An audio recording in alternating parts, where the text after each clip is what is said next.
All right, so buckle up, everybody, because today's deep dive is a doozy.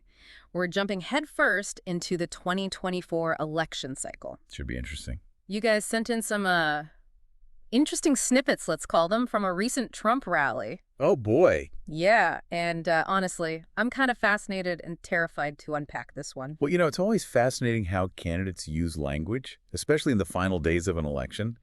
The setting, the audience, even like the specific words they choose, it's all deliberate. So let's put these rally moments under the microscope, see what makes them tick. Okay, so first of all, the setting itself is already interesting. We're talking Latrobe, Pennsylvania, the home of Arnold Palmer. And this wasn't just any rally, it was on Palmer's home turf. Talk about strategic location scouting. Oh, absolutely. Campaigns spend big bucks figuring that stuff out. It's not a coincidence, that's for sure. Yeah. I mean, by putting himself in a place so closely tied to a beloved figure like Arnold Palmer, Trump is tapping into a very specific kind of Americana. Yeah. It's a way to connect with voters on a much more, shall we say, visceral level, Yeah. appealing to nostalgia, shared values, that sort of thing. And then, well, it gets weird, like really weird. You flag this in your notes, and I gotta agree, this is a head scratcher. Oh no, what did he do now? Trump spends a good 15 minutes talking about, well, the size of Arnold Palmer's genitals. Oh my. He even claims this is locker room talk from other golfers. Oh wow. See, and this is where we see Trump's, well, you could say masterful, though some might say crude, understanding of his base's psychology. He's using humor, or at least what he wants him to think is humor, to create this us versus them mentality. Right. It's as if he's saying, look, we're the kind of folks who can joke about this stuff. We're not politically correct. We're real. We're authentic. Yeah, it's almost like he's using this completely bizarre tangent as like a bridge to something else. And wouldn't you know it, he very, very seamlessly transitions from Palmer's anatomy to a full-on attack on Kamala Harris. Oh, here we go. Yeah.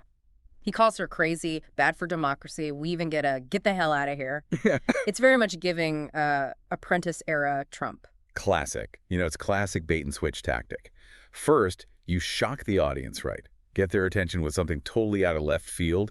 And then before they can even process what they just heard, bam, you pivot to attack your opponent. Oh, that's smart. Oh, yeah. Mm. In a way, he's associating her with that absurdity they just heard, whether they realize it or not. And speaking of shocking, you pointed out a few other moments that are very easy to miss in the chaos. He talks about 2 recent attempts on his life, which, whether true or not, kind of plays into this image of him as a target, a powerful figure who needs extra security. Exactly.